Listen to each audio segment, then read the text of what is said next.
Praise the lord. మత్తయి సువార్త 24వ అధ్యాయము. యేసు దేవాలయము నుండి బయలుదేరి వెళ్ళుచుండగా ఆయన శిష్యులు ఆ దేవాలయపు కట్టడములు ఆయనకు చూపింపవచ్చిరి. అందుకాయన, మీరు ఇవన్నీయు చూచుచున్నారు గదా, రాతి మీద రాయి ఒకటైనను ఇక్కడ నిలిచి ఉండకుండా పడద్రోయబడునని మీతో నిశ్చయముగా చెప్పుచున్నానని వారితో అనెను. ఆయన ఒలీవల కొండ మీద కూర్చుండియున్నప్పుడు శిష్యులు ఆయన యొద్దకు ఏకాంతముగా వచ్చి, ఇవి ఎప్పుడు జరుగును? నీ రాకడకును ఈ యుగ సమాప్తికిని సూచనలేవి? మాతో చెప్పుమనగా, యేసు వారితో ఇట్లనెను, ఎవడునూ మిమ్మును మోసపరచకుండా చూచుకొనుడి. అనేకులు నా పేరిట వచ్చి నేనే క్రీస్తునని చెప్పి పలువురిని మోసపరిచెదరు. మరియు మీరు యుద్ధములను గూర్చియు యుద్ధ సమాచారములను గూర్చియు వినబోదురు. మీరు కలవరపడకుండా చూచుకొనుడి. ఇవి జరగవలసి ఉన్నవి గాని అంతము వెంటనే రాదు. జనము మీదికి జనమును, రాజ్యము మీదికి రాజ్యమును లేచును. అక్కడక్కడ కరువులును భూకంపములను కలుగును. ఇవన్నీయు వేదనలకు ప్రారంభము. అప్పుడు జనులు మిమ్మును శ్రమల పాలు చేసి చంపెదరు. మీరు నా నామము నిమిత్తము సకల జనముల చేత ద్వేషింపబడుదురు. అనేకులు అభ్యంతరపడి ఒకనినొకడు అప్పగించి ఒకనినొకడు ద్వేషింతురు. అనేకులైన అబద్ధ ప్రవక్తలు వచ్చి పలువురిని మోసపరిచెదరు. అక్రమము విస్తరించుట చేత అనేకుల ప్రేమ చల్లారును. అంతము వరకు సహించిన వాడెవడో వాడే రక్షింపబడును. మరియు ఈ రాజ్య సువార్త సకల జనములకు సాక్షార్థమై లోకమందంతటను ప్రకటింపబడును.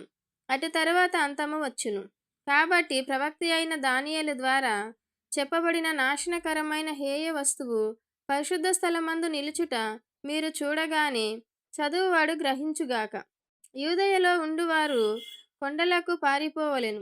మిద్దె మీద ఉండువారు తన ఇంటిలో నుండి ఏదైనాను తీసుకొని పోవుటకు దిగకూడదు.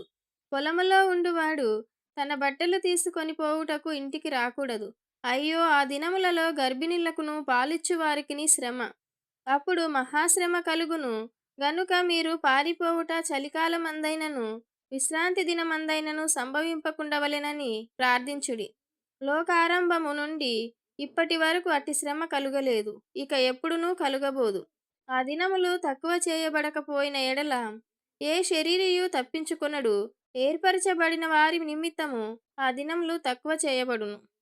ఆ కాలమందు ఎవడైనను ఇదిగో క్రీస్తు ఇక్కడ ఉన్నాడు, అక్కడ ఉన్నాడు అని చెప్పిన ఎడల నమ్మకుడి. అబద్ధపు క్రీస్తులను అబద్ధపు ప్రవక్తలను వచ్చి సాధ్యమైతే ఏర్పరచబడిన వారిని సహితము మోసపరచుటకై గొప్ప సూచన క్రియలను మహత్కార్యములను కనబరచెదరు. ఇదిగో ముందుగా నేను మీతో చెప్పియున్నాను. కాబట్టి ఎవరైనను ఇదిగో అరణ్యంలో ఉన్నాడని మీతో చెప్పినను వెళ్ళకుడి. ఇదిగో లోపలి గదిలో ఉన్నాడని చెప్పినను నమ్మకుడి. మెరుపు తూర్పున పుట్టి పడమటి వరకు ఏలాగు కనబడును, అలాగే మనుష్య కుమారుని రాకడయు నుండును. పీనుగు ఎక్కడ ఉన్నదో అక్కడ గద్దలు పోగవును. ఆ దినముల శ్రమ ముగిసిన వెంటనే చీకటి సూర్యుని కమ్మును, చంద్రుడు కాంతిని ఇయ్యడు, ఆకాశం నుండి నక్షత్రములు రాలును, ఆకాశమందలి శక్తులు కదిలింపబడును. అప్పుడు మనుష్య కుమారుని సూచన ఆకాశమందు కనబడును. అప్పుడు మనుష్య కుమారుడు ప్రభావముతోనూ మహామహిమతోనూ ఆకాశ మేఘారూఢుడై వచ్చుట చూచి భూమి మీదనున్న సకల గోత్రముల వారు రొమ్ము కొట్టుకొందురు. మరియు ఆయన గొప్ప బూరతో తన దూతలను పంపును. వారు ఆకాశం యొక్క ఈ చివర నుండి ఆ చివర వరకు నలుదిక్కుల నుండి ఆయన ఏర్పరచుకొనిన వారిని పోగుచేతురు. అంజూరపు చెట్టును చూచి ఒక ఉపమానము నేర్చుకొనుడి. అంజూరపు కొమ్మ లేతదై చిగురించినప్పుడు వసంతకాలము ఇంకా సమీపముగా ఉన్నదని మీకు తెలియను. ఆ ప్రకారమే మీరీ సంగతులన్నీ జరుగుట చూచినప్పుడు ఆయన సమీపముననే ద్వారము దగ్గరనే ఉన్నాడని తెలుసుకొనుడి. ఇవన్నీ జరుగు వరకు ఈ తరము గతింపదని నిశ్చయముగా మీతో చెప్పుచున్నాను. ఆకాశమును భూమియు గతించును గాని నా మాటలు ఏమాత్రమును గతింపవు. అయితే ఆ దినమును గూర్చియు ఆ గడియను గూర్చియు తండ్రి మాత్రమే ఎరుగును గాని ఏ మనుష్యుడైనను పరలోకమందులి దూతలైనను కుమారుడనైనను ఎరుగరు. నోవాహు దినములు ఎలాగుండెను, మనుష్య కుమారుని రాకడయును అలాగే ఉండును. జలప్రళయమునకు ముందటి దినములలో నోవాహు ఓడలోనికి వెళ్ళిన దినము వరకు వారు తినుచు త్రాగుచు పెండ్లి చేసుకొనుచు పెండ్లికిచ్చుచు నుండి జలప్రళయము వచ్చి అందరినీ కొట్టుకొని పోవు వరకు ఎరుగకపోయిరి. అలాగుననే మనుష్య కుమారుని రాకడ ఉండును. ఆ కాలమున ఇద్దరు పొలంలో ఉందురు, ఒకడు తీసుకొని పోబడును, ఒకడు విడిచిపెట్టబడును. ఇద్దరు స్త్రీలు తిరగలి విసురుచుందురు. ఒకతి తీసుకొని పోబడును, ఒకతి విడిచిపెట్టబడును. కావున ఏ దినమున మీ ప్రభువు వచ్చునో మీకు తెలియదు గనుక మెలకువగా నుండుడి. ఏ జామున దొంగ వచ్చునో ఇంటి యజమానునికి తెలిసియుండిన ఎడల అతడు మెలకువగా ఉండి తన ఇంటికి కన్నము వేయనీయడని మీరెరుగుదురు. మీరనుకొనని గడియలో మనుష్య కుమారుడు వచ్చును గనుకని మీరును సిద్ధముగా ఉండుడి.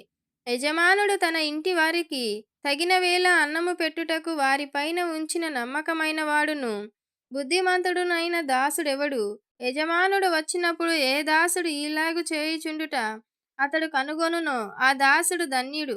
అతడు తన యావదాస్తి మీద వాని నుంచునని మీతో నిశ్చయముగా చెప్పుచున్నాను.